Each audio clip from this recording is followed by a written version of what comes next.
Bonjour, voyageurs. Aujourd'hui, je vais vous parler d'un des lieux les plus touristiques de France, Grenoble. Grenoble est riche d'une histoire de plus de 1000 ans. La ville de Grenoble a plus d'une tour dans ça pour attirer les curieux et les curieuses. Grenoble est entouré par un cadre naturel splendide, abritant une multitude de musées, de galeries ou de monuments historiques. La ville est également réputée pour son ambiance chaleureuse où il fait tout simplement bon vivre.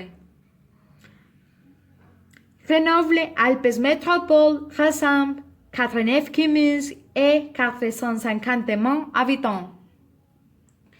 Grenoble a 10 lieux que vous voyagez devriez visiter.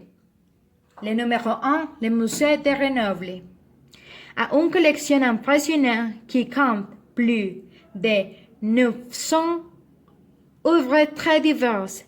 En effet, vous pourrez contempler à la fois des collections d'art ancien, art moderne et contemporain, des rangs classiques, flamands, italiens ou espagnols. Le numéro 2, le téléphérique de Grenoble.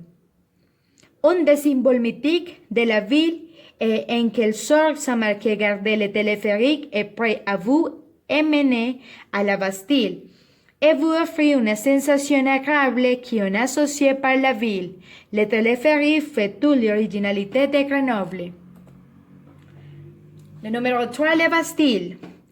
La Bastille est édifiée au XIXe siècle.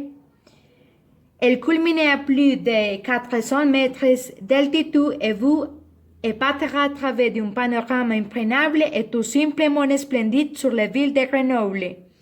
C'est un monument historique de France.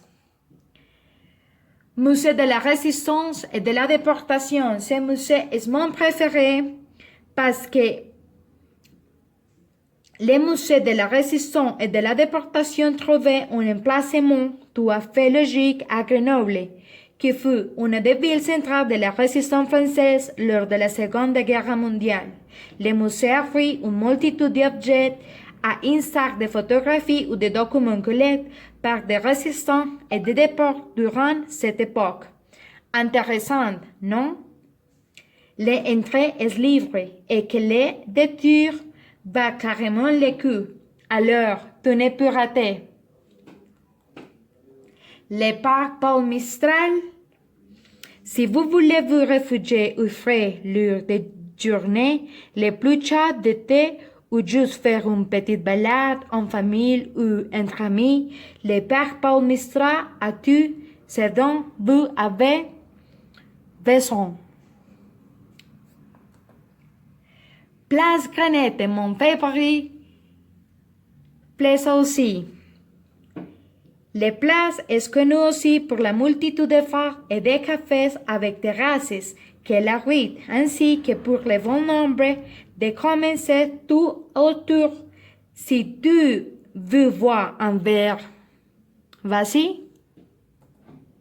Les fontaines du Lion, les magnifiques et significantes œuvres sculptées en 1070 pour Victor Sapé et Fort de Sens, parce qu'on y voit un lieu symbolisant le fleuve du Drac, un loup enragé avec un serpent symbolisant les rivières de la Serre. Il s'agit ici d'une lecture artistique de débordement de deux rivières qui ont des conséquences dramatiques sur les Grenoble. Grenoble a été inondé à plus de 3 reprises. Le musée de l'ancien évêque. Le musée vous proposera une multitude de choses à voir, à commencer par les vestiges de bâtisseurs qui se trouvaient à sous-sol du palais et qui intégraient de par leur ancienneté, c'est-à-dire de vous-même de notre ère. Les étages du palais sont dédiés à l'histoire de lycée et de ses habitants.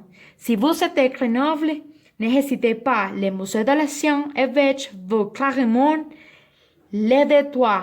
Quelle intrigue! Voyagez-vous à l'antique? C'est tout pour aujourd'hui. Grenoble vous attend. Au revoir.